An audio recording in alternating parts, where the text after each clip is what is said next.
এটা হলো আধুনিক যুগের মন্ত্রী, বহু জ্ঞানের অধিকারী, এদের হাতে কম্পিউটার এসে গেছে, এরা দেশকে শাসন করছে। আমাদের মোদিজি শুধু পায়জামাটা পরে 15 লক্ষ টাকা দাম। যদি কোনো এখানে সেলাই মেশিনওয়ালা আছেন, চলে যান, টেলারটা ওখানে খুলেন গা, একটা পায়জামা 15 লক্ষ টাকা দাম। এটা হলো এই যুগের মন্ত্রীদের চরিত্র। চলেন রসুলের যুগে যায়। আল্লাহ নবী দুনিয়া থেকে চলে গেলেন, মদিনার গদিতে বসলেন কে? আবু বকর। আবু বকর দুনিয়া থেকে চলে গেলেন, মদিনার গদিতে খলিফা কে হলেন? খলিফা হযরতে উমর ফারুক রাদিয়াল্লাহু তাআলা আনহু। হযরতে উমর যখন মদিনার গদিতে বসলেন, তখন বিশ্ব শাসন করতে শুরু করলেন। 18 লক্ষ বর্গ মাইলকে তিনি শাসন করতেন। হযরত উমর ছোটতে আলা ভোলা ছিল, ছোটতে সাদা সিধে ছিলেন, ছোটতে খুব বিচক্ষণতা পাওয়া যায়নি। একটা ঘটনা শুনলে বুঝবেন।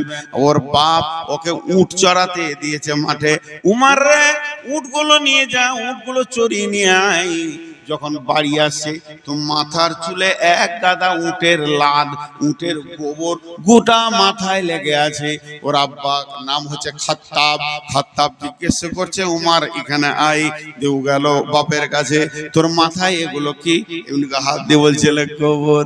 খেপার মতো বলছে এগুলো গোবর। কিসের গোবর? বলছে উটের গোবর। উটের গোবর তোর মাথায় এলো কি করে বল?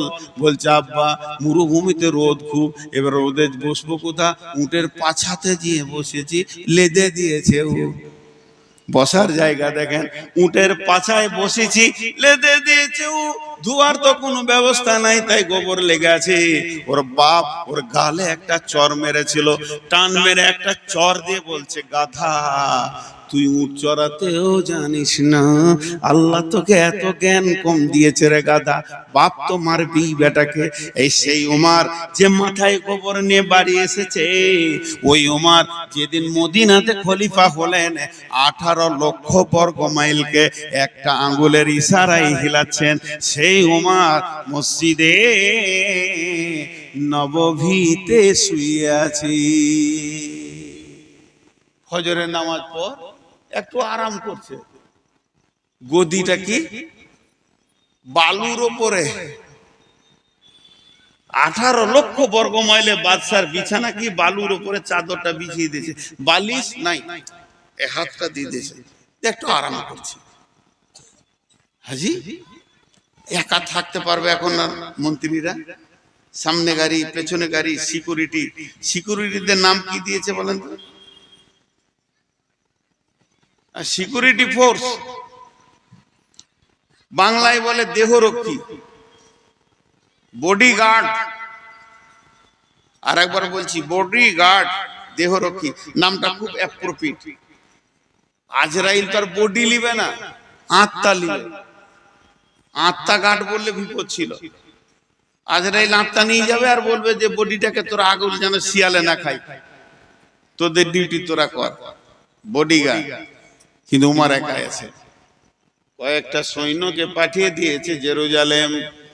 ধৈর্য ধরেন, কয়েকটা সৈন্যকে জেরুজালেম পাঠিয়ে দিয়েছে, ওখানে কালেমা তাওহীদ পৌঁছিয়ে দাও, সেখানে দ্বীনের দাওয়াত পৌঁছিয়ে দাও। তারা অন্ধকারে আছে, তাদের কাছে আলো পৌঁছিয়ে দাও, কোরআনের আলো পৌঁছিয়ে দাও, রসুলের হাদিস পৌঁছিয়ে দাও। সেই সৈন্যগুলোকে জেরুজালেমের সৈন্যরা কেল্লায় ভরে অবরোধ করে দিয়েছে, তাদেরকে তাবলীগের কাজ করতে দিচ্ছে না। তদন্তকালে ওই জেরুজালেমের যিনি প্রাইম মিনিস্টার ছিলেন, প্রধানমন্ত্রী ছিলেন, তিনিও একটা গির্জার পোপ। একটু আগে বললাম পাপায়ে আজম, তিনি একটা গোটা জেরুজালেমকে শাসন করছে। জেরুজালেম হচ্ছে একটা ছোট দেশ, আর আমার উমরের দেশ হচ্ছে বড়। এবার পাপা দেখলো উমরের সঙ্গে যদি যুদ্ধ করতে যায় পারবো না, ওর যা সৈন্য আছে আমার তো নাগরিক নাই, কেমন করে চলবো? তিনি একটা চিঠি লিখলেন, আর চিঠি লেখার পর একটা দূতকে বললেন, বন্ধু এটা তুমি পৌঁছে দাও মদিনাতে। ওই রাষ্ট্রদূত দূত চিঠিটা নিয়ে হাঁটতে হাঁটতে হাঁটতে হাঁটতে মদিনা মারোয়ারায় গিয়ে পৌঁছালো।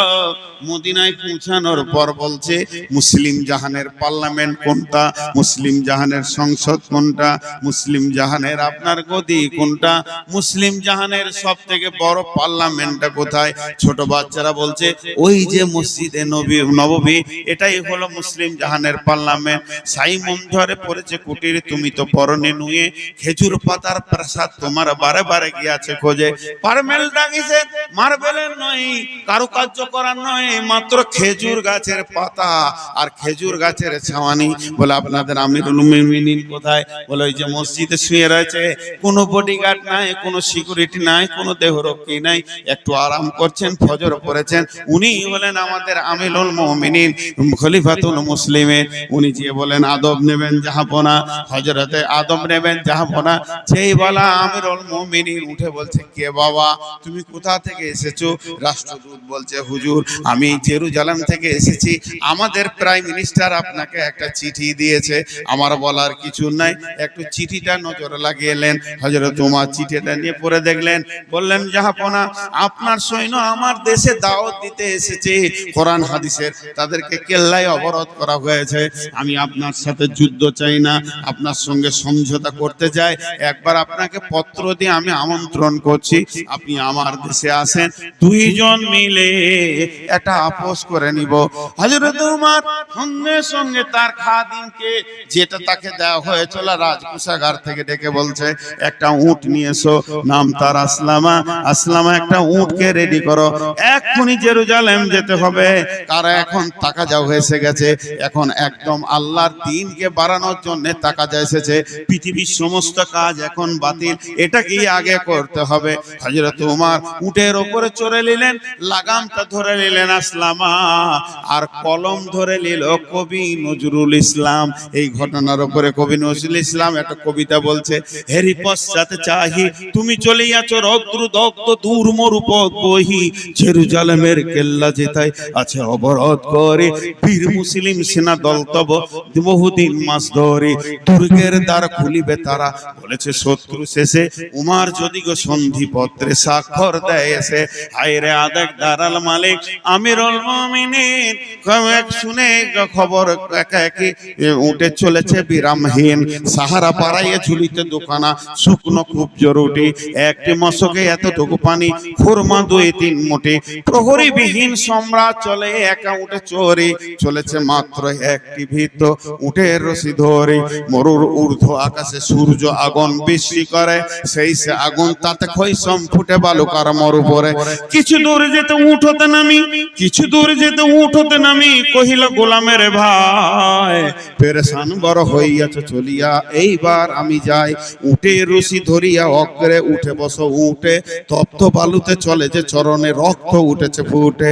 গোলাম 2 হাত ধরে চুমি, গোলাম ওমরের 2 হাত ধরে চুমি, কাঁদিয়া কহিল এ আদেশ করেন কেমনে আপনি?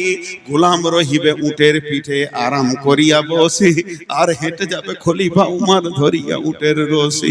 খলিফা হাসিয়া বলে, দেখছি আমি না হাসলেও চাপতে পারবে না, খলিফা হাসিয়া বলে তুমি জিতে গিয়ে বড় হতে চাও ভাই রে, এমনই চলে।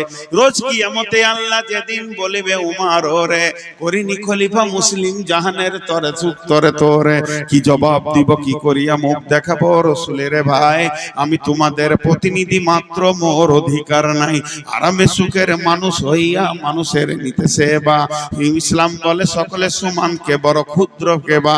গোলাম চড়িল উটের পিঠে, উমর ধরিল রশি, মানুষে স্বর্গে তুলিয়া ধরিয়া ধুলাই নামিল শশী। পালাক্রমে একবার উমর, একবার উমর, একবার উমর, আর একবার